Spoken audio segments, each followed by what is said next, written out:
Okay, good afternoon everybody, and thank you for attending the second session of mine today. But we're here to talk about campus development in India. I'll again introduce myself to those of you that were not in the breakout session earlier. I'm Pete Richards, Executive Director for Acumen for UK and Europe. My background prior to joining Acumen some 18 months ago was with Coventry University, as some of you know.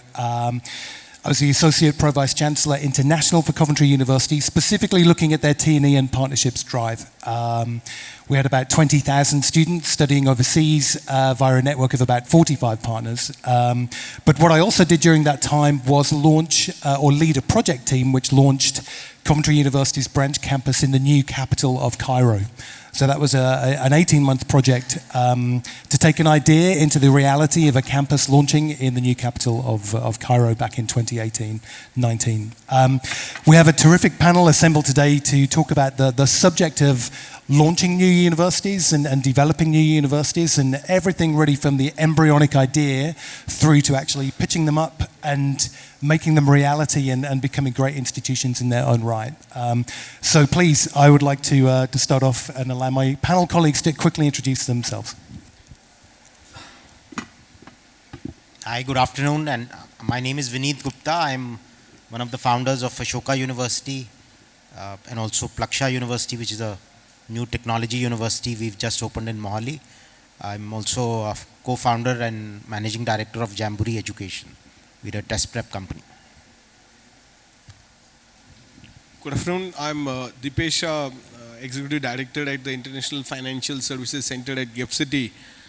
And I have a similar, probably an experience to some of you of building, probably you build new campuses. We are building new city. I've been in the city since 2008. And been part of the development journey of the Smart City and the International Financial Services Center. Good afternoon. Thank you to Acumen for inviting me here. I'm Amrita Sadarangani. I'm with the University of Edinburgh.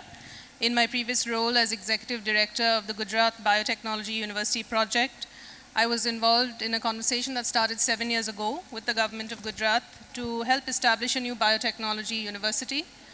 Informed and supported by the University of Edinburgh. This is a 10-year contractual model which starts with the delivery of a bespoke curriculum and continues with mentorship of research, teaching, development of policies, new ways of working with professional services, and ensures is a very accessible model to students in India. I look forward to this discussion. Thank you, Pete. Good afternoon. My name is Parth, and I currently work with Ahmedabad University as the Director of Undergraduate Admission and Financial Aid. Prior to this, I've had experience in actually leading the idea of Azim Premji University. I led the team that set up Azim Premji University, and also subsequently worked a year on trying to vision the School of Education at Shivnada University. And now at Ahmedabad University, I'm really looking at how we can set certain administrative new ideas into place so that we can build a really long-term, qualitative, system which supports a research university. Hi, I'm Prabhu Agarwal. I'm currently the Vice Chancellor of Bennett University at Times of India Group Initiative. From a perspective of the topic of today's panel of building and running institutions, I've also set up, as the founding Vice Chancellor, the O.P. Jindal University in Raigad, Chhattisgarh, to be specific, the first private university for steel technology and management. Excellent, thank you. And I think as mentioned in previous sessions, NEP has got the potential to really change the game in regards to international branch campus delivery. And I think this afternoon's session really assembles a panel of subject matter experts here who each have got a great deal to contribute to the session. We'll fire a few questions as a panel, but we're quite keen also, if it's okay with the panel, to just introduce maybe 15 to 20 minutes of question time from the floor. So please, as we're talking, if you formulate a question, please hold that and we'll get to question time within good time. So first question I'd like to direct to you, Dipesh, if that's okay. And it's really related to the opportunities presented by GIFT City, which a lot of people around the world are very excited about. And I wonder if you can begin the session by really explaining the concept of Gift City for those in the audience that don't know, and how universities from outside of India can really leverage the opportunities that Gift City presents. Thank you. I think the Gift City concept is quite simple if you really understand from the perspective as to how the international financial services business operates globally. So the Gift City concept is on the similar line that you have a zone in India, which for all practical purpose has been declared as a zone outside India. So I'm talking of a Gift City which has a zone which for all practical purpose from a regulatory perspective is considered as an offshore within onshore India. And probably this is sometimes a complex understanding for many as to how come in India you have a zone which is declared as an offshore and we have to not comply with the domestic regulations. What Government of India did for the Gift City was to bring in a regulatory change which enables to undertake the international financial services business much more efficiently. Now, as you are aware that India does not have a full capital account convertibility, which means that we were not allowed to do international financial transactions freely. And the Gift City is just an answer to that. It's building a smart city which has two components. One is a domestic zone which is similar to any other zone in India. And there is a second zone which is an international financial services zone, which is now the only notified international zone, as I said, an offshore zone within onshore India. What does it mean for an opportunity for the institutions and probably foreign universities is that I think the debate of having an international foreign branch campus in India is been probably more than a decade old in India. And every time I think the foreign universities came to India and they had to been given the books and the regulations which were very hard to comply with, and they always found it very difficult to be onshore into India. But now what the government has done for the zone which is an offshore, it has already notified it as an offshore zone by giving full freedom from all domestic law, which means when you come and set up an international branch campus in Gift City, you are outside UGC, you are outside AICT, you are outside all domestic law. You are virtually operating just like a foreign branch campus which you are operating in say places like Dubai or other where you run the offshore campuses. This is on the same concept.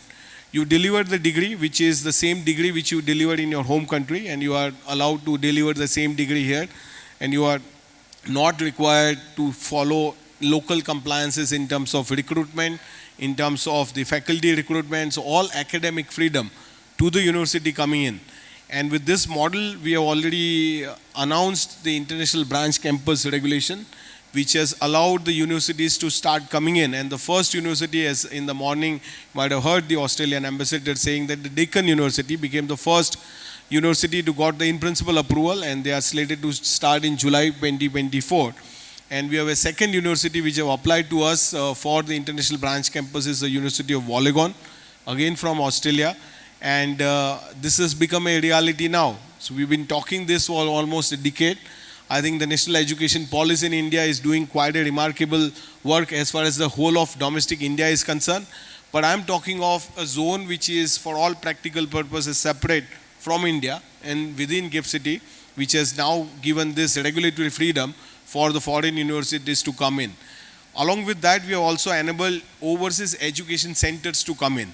Now, this is going to be a major game changer for many institutions who wants to impart a quality upskilling certification programs, which can also bring in and come into the Gift City through the model of OEC. And I'll encourage all of you to look at both the regulation, which is very friendly from an international education perspective. And a lot of universities, not only from Australia, but from UK and US, been talking right now to us to consider how do we branch into a Gift City and make it as a real big. For you, there are three opportunities. One, you recruit the domestic Indian students into the Gift City. They pay in dollars, just like they're paying to study outside India. Two, you can recruit people from the South Asian region, because we do believe that this will become a South Asian hub.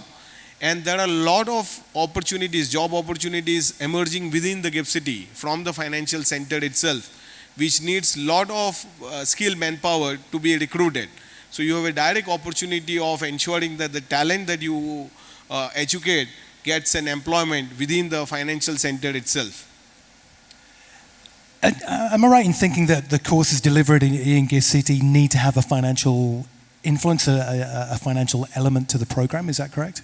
Yes, the programs, the financial center, which has been right now enabled for this first phase is the fintech, financial management and STEM courses, which can come into the GIF City. As this is a financial center, it runs into this specific programs. But you, as I said, you did not open a separate whole campus. You can just be on a 2-floor international branch campus and run it in the way that you want to get started into India and see how this can succeed into a larger campus story for you. Perfect, thank you. And I think a few UK universities have asked the team in the UK an MBA with a financial influence or a different course with a financial element to it. It's relatively ambiguous, but I think that's a good thing. As long as it has a good, solid foundation in finance, it's acceptable. Is that correct? Okay, excellent. Thank you.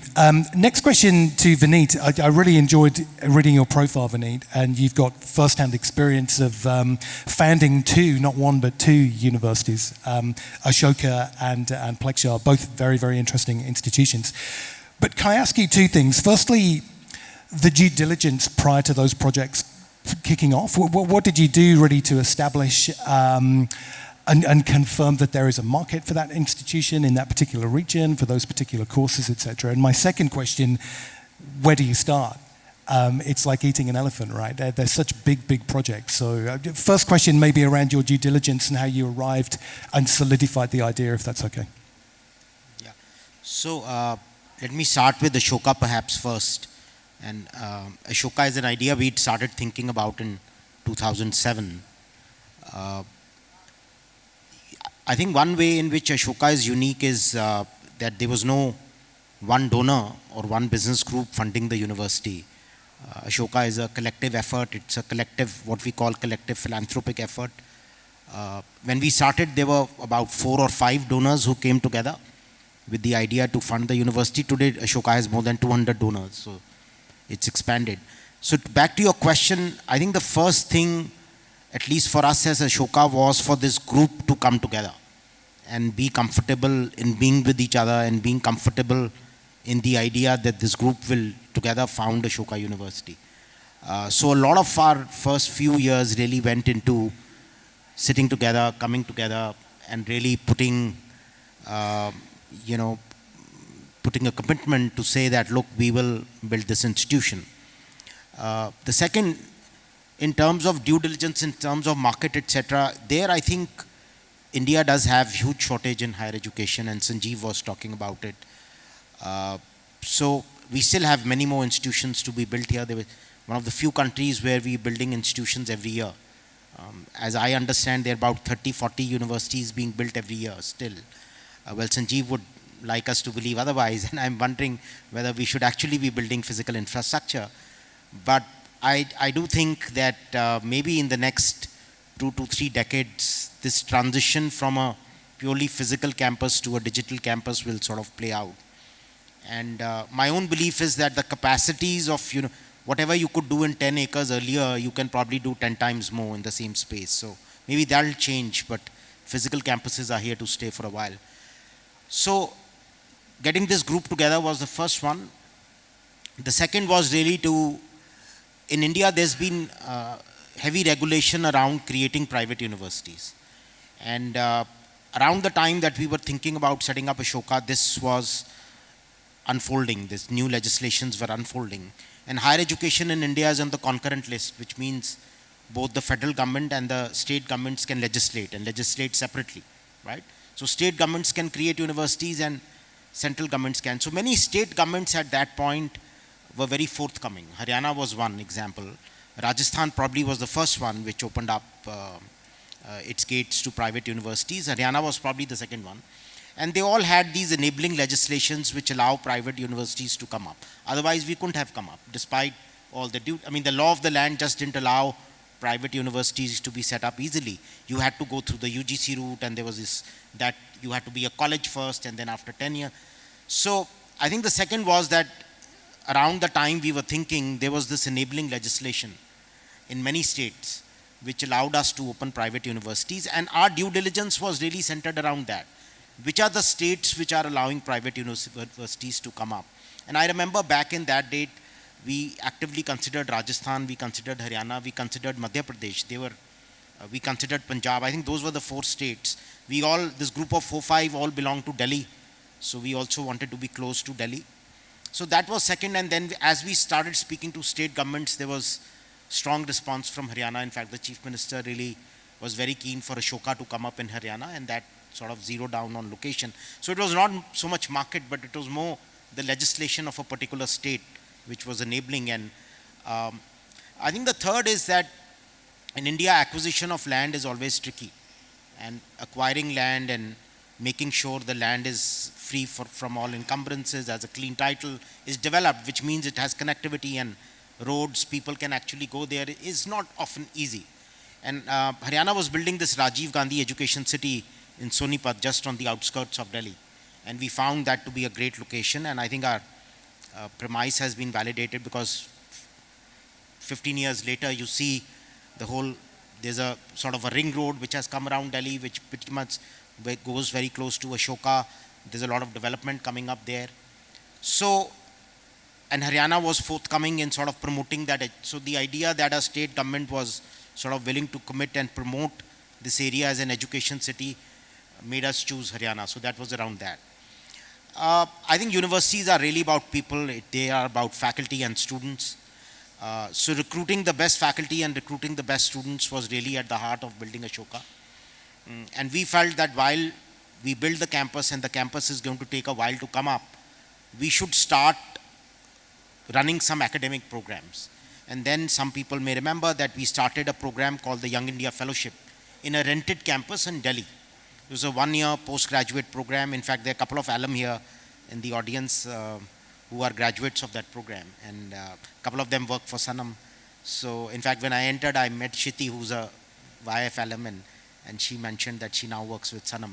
So the idea was to get really the word going that Ashoka is going to open. We start attracting the best scholars, the best faculty. So that program ran in Delhi in a rented campus for 3 years. And that helped Ashoka to sort of build the intellectual infrastructure, if I may say. Lots of that program used to run on visiting faculty, and many of those visiting faculty then later chose to become full-time faculty at Ashoka. They were coming from all over, from George Washington University, from Yale, from universities in the United Kingdom, and then many of them chose to be at Ashoka. So that was sort of the beginning of building the intellectual infrastructure, if I may say. Then on students, the university finally opened in 2014. So it took us 7 years, from 2007 to 14, to really open the place. To recruit the best students, again, we put a team in place in 2011. Ashoka started in India as a liberal arts university. There were not many private liberal arts universities being opened. In India, the private investment in higher education has been a lot into engineering and medicine. And the idea of a private liberal arts university was still very new. In fact, the term liberal arts was not understood, and I don't think it's understood fully even today. And so we used to have these team of 20 people who used to go around the country, and we went to around 300 schools physically to really tell people what Ashoka is, what the collective philanthropy model is, what liberal arts is, and that's how we recruited the first class. So, I mean, I think those are a little bit of the idea on your questions. Yeah. But yes, looking back, it probably wasn't as easy as it sounds now. But yeah, it doesn't sound easy, trust me. I wonder if we can bring it to Professor Agrawal. Just talking about Times Bennett University, obviously a philanthropic initiative by the Times Group, founded in 2016.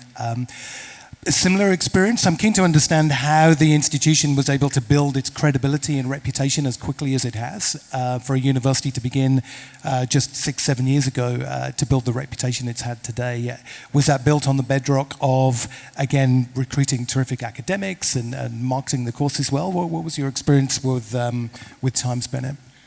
Well, so I was not at all part of the founding team when this idea of Bennett was conceived of in, I think, 2013, or even earlier, 12 or 13, by the Times Group, and they opened their doors in 2016. I do know that the group was very unfamiliar with higher education. It was not a group that had ever dabbled in education per se. I think they had a little bit of a presence in the unregulated space in Times Pro. So large consulting firms were involved in the initial planning phases. It was built essentially with an idea of creating a quality education at a price point, which I won't necessarily say is low, but a more of a premium product with a certain demographic analysis of the NCR area and the type of programs that they wanted to offer. Our students are aspirants of global pathways. So I think that was the starting point. There were strong international partners, Cornell, Georgia Tech, Babson, and can't remember the fourth name, University of Florida, that were brought on board as 5-year partners. So that was an important part. It goes without saying that there's a certain trust the Times of India group brings. It has a 185-year-old legacy. And I think that played a very, very important role in the initial years. Going back to what Vineet said, it's all about faculty to begin with. And there was a very conscious effort to bring the best faculty we could get within the Indian context. I think we are over 95% of our faculty are PhDs from institutes of IITs and ITs, because we are mostly a STEM school. We have now become, a little bit more. So we started off as a STEM school and management school, and later on we digressed into, of course, the media school, being part of a large media conglomerate. So it's been an interesting story in that way. We have seen some remarkable traction going on, and as I think Adrian was pointing out, we are those people who needs to. We can't open our doors because we don't have physical infrastructure. We can't build fast enough. So this is that story. I think, I'm thrilled to hear you both say, the importance is either the faculty and the quality of the faculty, and then the marketing story that breeds and that you can tell, and that assists you obviously to attract students. I think, recalling my time with Coventry University, working with El Saweedi Electric, a big power generation company in North Africa, they again also had nothing to do with higher education prior to this project. So we were asking them as a project team questions like, you are going to recruit a registrar? And they would say, yep, of course we are. What's a registrar? So to grab them by the hand and have to guide them academically to even talk about the very basic foundations of what an academic institution looks like and feels like from a regulatory framework perspective was really fascinating. But I think that project team really learned very quickly the key to its success will be the ability to attract and recruit really, really good faculty members and tell that brand story, and the students will come. Excuse me. The second part of that is, again, how sometimes regulation can drive the where. The Egypt project was very much around the notion that it had to be built in the new capital of Cairo, had to be there within that zone. So the policy often drives the where rather than the market research, which again is really interesting to hear. Gift City. Next question. I'm keen to come to you, Amrita, and just, I'm really interested to hear how Edinburgh and, in your view, how other UK universities are viewing this. The NEP has obviously opened up a world of opportunity for international universities in India. There are so many options. There are so many ways that international universities can now play. I'm just really interested to hear whether or not universities such as Edinburgh, maybe even Edinburgh specifically, if you're comfortable sharing that, how do you intend now to build your footprint and continue to build your footprint in India? Do you think that will be via more branch campus delivery or continuing to develop partnerships, tripartite agreements, joint venture partnerships? What are your thoughts on that? Thank you for that, Pete. I think when we started out with these discussions with Gujarat, what was very clear was we were entering a zone of the unknown. We were very interested for very specific and clear reasons as the University of Edinburgh, because The project was all about being research-driven, being translational, being in an area where Edinburgh has world-leading expertise, and there was a sense of mutuality. And that is a really important principle that I'll come back to when I answer the second part of your question. So what happened in the 7 years since we had the conversations was a co-creation of a model of partnership that does not exist elsewhere in the world. So it was about the Gujarat government having a very clear vision of what they wanted and why they wanted it. And what Edinburgh had to do, what we did was assess why we should get involved and what were the drivers for us. And for the University of Edinburgh, the drivers were to engage in research and engage in the opportunity for translation and having a clean slate for a very visionary and ambitious educational model. So the Edinburgh is about 440 years old. To have the opportunity to write a curriculum that is translational and future-focused was very exciting. In an area which, and these discussions started before COVID, and we all know how much more significant biotechnology is. So I think when we all started off, whether it was the ecosystem or all of the stakeholders involved, weren't even sure that this is something that would survive and work. We admitted our first batch of students at GBU in August 22.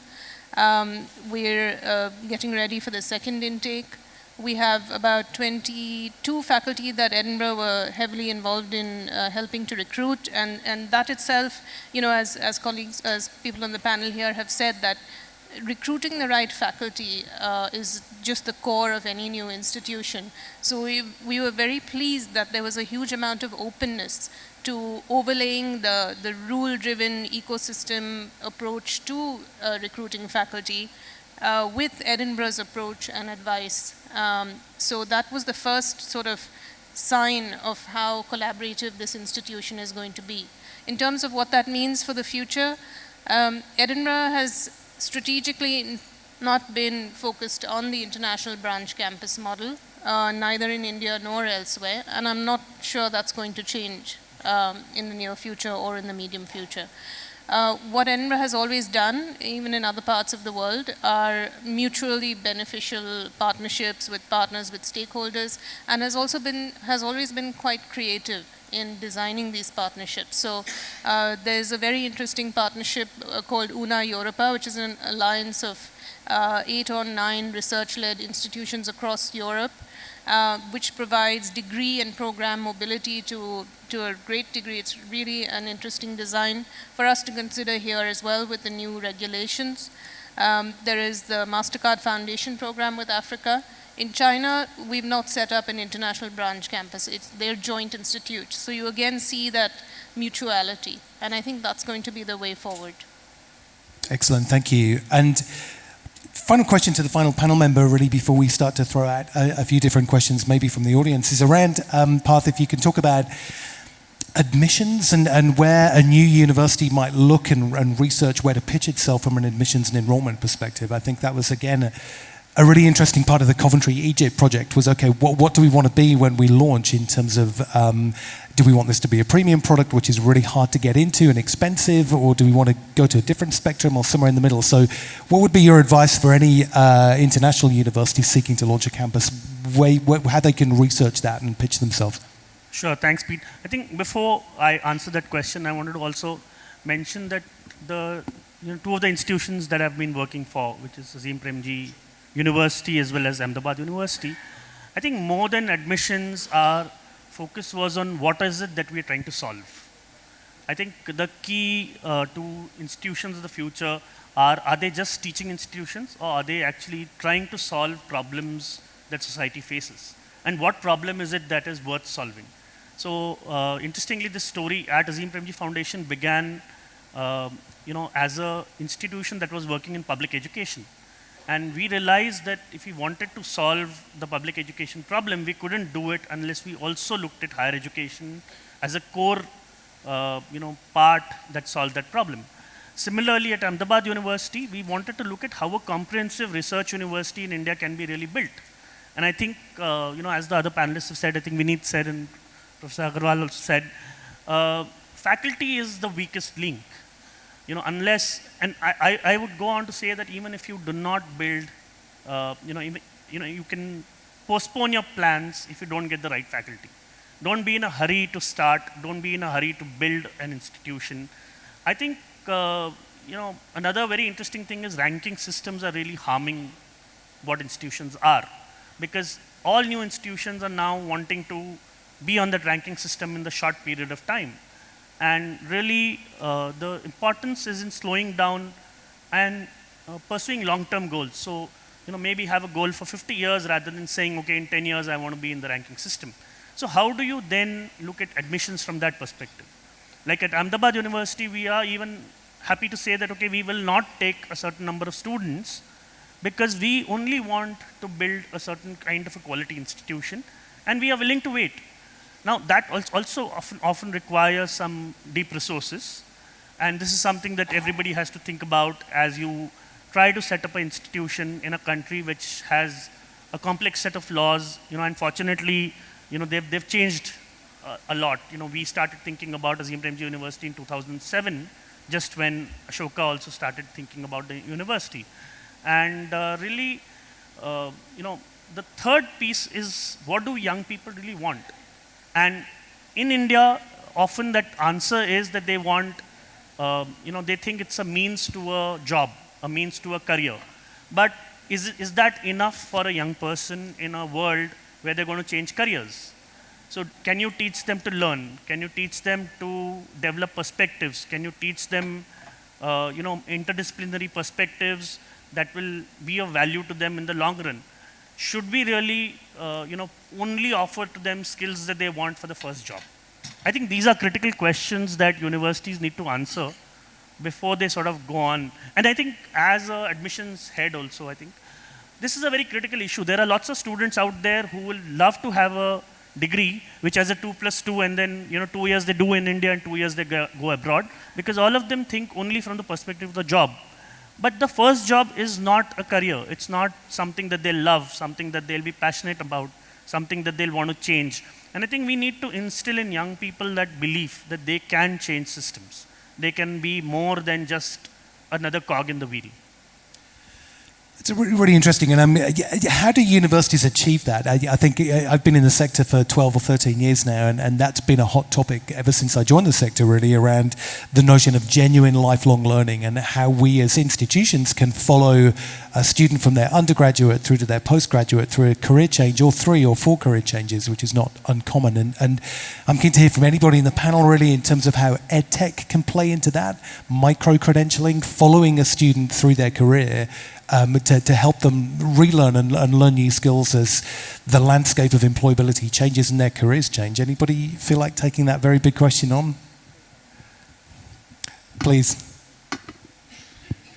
Just an incident happened about a month ago. I was in conversation with the CEO of the London Business School. And I'm narrating this story because he said, I'm in a monopoly business. I said, what do you mean? He said, I am the only place you can go and become an LBS alumni. No other institution will make an LBS alumni. I'm like, great. Their whole value proposition was, if you come to LBS, we will hold you, not when you take admission and graduate 2 years down the line, but till you die. The word was die. And that entire journey of once you become an alumni until your death was the concept on which they thrive. I don't know of institutions in India that have that mindset. And if that mindset, and in an environment where you have funding constraints, very, very few places you can get funding. You can get philanthropy from the people like Vineet and his team, or mega donors, large corporations. There is no endowment giving, because there is no thought process. You don't go back to your graduate 10 years, 15 years, 20 years when they're in their 50s, and you go back and say, hey, give me money. They say, what did you do for me 20 years down the line? I'm just narrating a story because I think that is where there's a big flaw in us as an institution, as a country of higher education, not being able to tap our graduates. And if we had done that, we would have thought about it, we would have nurtured our graduates through their journey. That's a very good point. And from my own personal experience, I graduated in 1996, a very long time ago. Lived and worked overseas. When I came back to the UK 10 years ago, I reached out to my university to tell them my new contact details. They acknowledged that. They've never contacted me since. So yeah, fascinating. In terms of joint venture opportunities for an international university to collaborate with an Indian university and to build a joint degree, dual degree, wrapped around with either technology or a physical campus. How do you think they can work better together in terms of building connectivity when you've got an extra cog in the wheel, if that makes sense? You've got now 2 brands in 2 different countries that are reaching for that mind shelf within the student. Perhaps you can take that. Thank you. So I think building joint degrees and joint programs is, again, about the relationship. It's not going to work if you have the format of, let's meet during an international delegation or an international conference and let's talk about a joint degree. That never happens. It usually happens when you've got years of, a lot of mobility exchanges. Faculty and students have passed through the doors of both institutions. There is a high degree of comfort, and there are systems that promote that. So we've seen it happening, with European universities, etc. But for that to happen between Edinburgh and an Indian university, I had an amazing story with a colleague I met when I first started working for Edinburgh, who had this whole map of how he was going to do a joint master's degree in computer sciences with India's leading, one of India's leading universities. And he said, we had a great conversation, but nothing happened after that. I said, because there's no regulation, but they were not able to express that because in India we find it very hard to say, no, that's not possible, or we can't do it.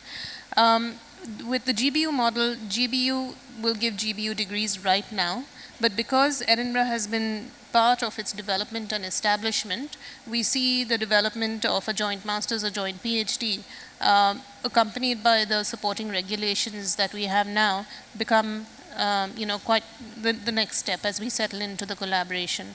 And we hope that will become much more popular as an engagement model with other universities as well. Sure thing. Vineet, do you want to add to that? Yeah, I do think the room for partnerships is immense, and I think some of those things will unfold. From our own experience, we at Ashoka, when we started the Young India Fellowship that I was speaking of, we had partnered with UPenn at that point. And I think that partnership really worked well for us. We used to have, out of about 15 visiting faculty, 6 of them used to come from there. And then similarly at Plaksha, which is the second year, we started a program called the Technology Leaders Program. And that was in partnership with the University of Berkeley. Again, we had tremendous support in terms of visiting faculty, people being able to come here. So I feel there is a lot of room in joint partnerships and degrees.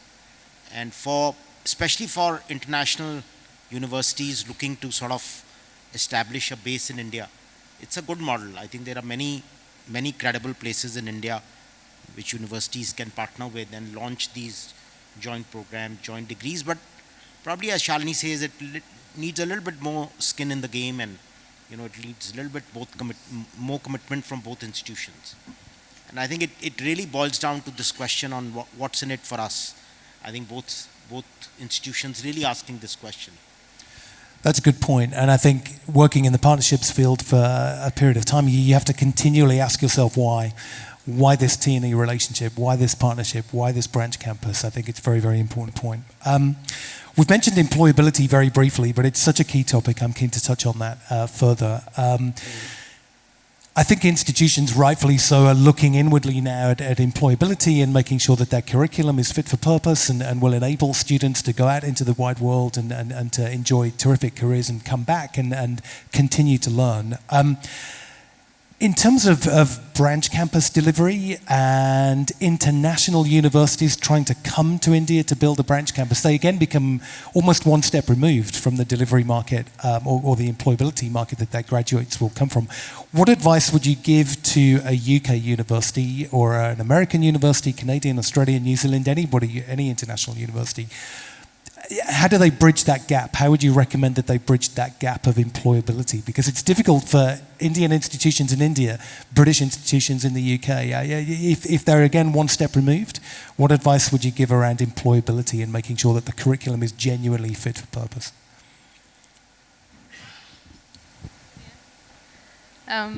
So I think one of the reasons that GBU was established with the Edinburgh collaboration was really about employability. So the ask from the Gujarat government was clearly that we want a talent pipeline that will serve the industry in Gujarat and elsewhere in India.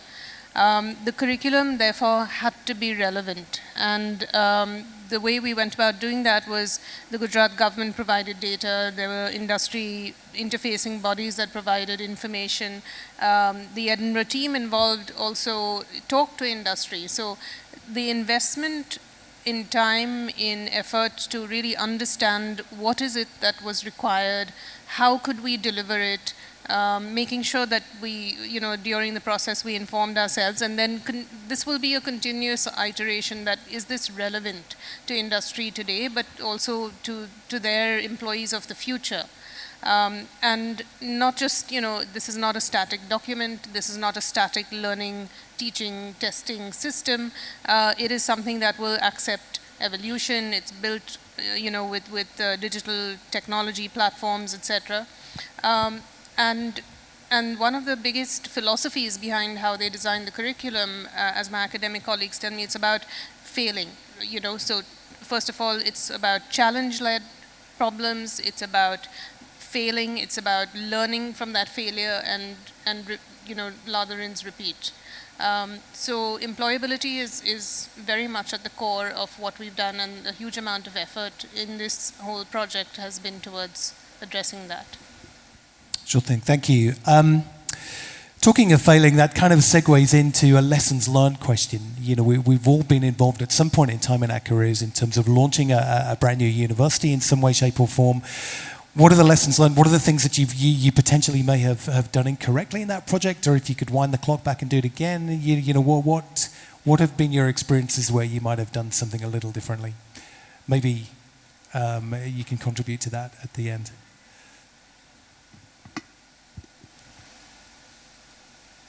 I think it's an evolution. I mean, we start off, as Vineet said, there's a lot of groundwork that needs to be done. You think about the marketing mix, the 4 Ps, the product, price, placement, people.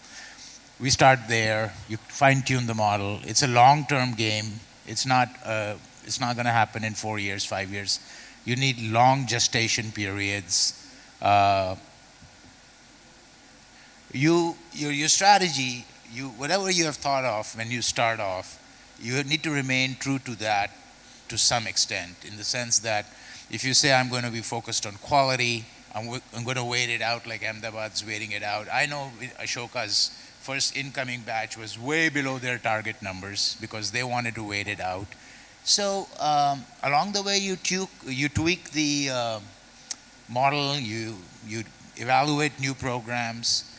I mean, there are so many things that are happening in the technology space and just the education space, that what's going to be needed, and so I really don't know if I can say that what would I have done differently, in my opinion. Yeah, I think a good philosophy is to get your concept 70% right and start walking. Yes. And things will slot into place. Take a first step to get going somewhere, right? So Peter, if I can just add to what was just now said on both the questions. See, we saw the India skill report which came out in 2022. Out of 150 corporates, I think almost 75% said that there is a skill gap. And then you have an NASSCOM report which said that 1.4 to 1.6 million digital skill gap by 2026 will be in India. If you put both the numbers together, seeing the corporate and seeing the technology skill gap, I think what is important now for the international universities and the foreign universities to look at is what are the areas that India is doing good at, and how do I come up with the programs and skill sets which are required in India. For example, we are doing a project called Accountants of the World in GIFT City. And to our surprise, today the US has more than 300,000 accounting gap are not available in the US market. Australia, we've been told that nobody registers in an accounting course there. And you have an opportunity here in India that you can actually become an accountant of the global community. If you come up with the right program, accounting programs to India, I do believe that that's a huge opportunity. I'm just talking of one field. You know, you have so multiple programs which can be focused and be targeted towards. So for example, the 2 universities which came to GIFT City, they started working with the institutions operating in GIFT City. So they went to Bank of America and they asked them, what is that you need in next 2 years? What is that you need in next 5 years? And this is how we want to deliver. So all the programs which have been designed are designed to ensure that the center in which you are operating, the demand which is getting generated, that how do I bridge that gap? Which is really becoming a takeaway for a lot of people to ensure that, you know, after the students get programmed from their universities, are able to match the market demand of the jobs also. Perfect, thank you. I'd like to thank each of you. That's been a really, really interesting panel and some great intellectual property shared with the group. So on behalf of everybody here, I'd like to thank you very much indeed for contribution. Thank you.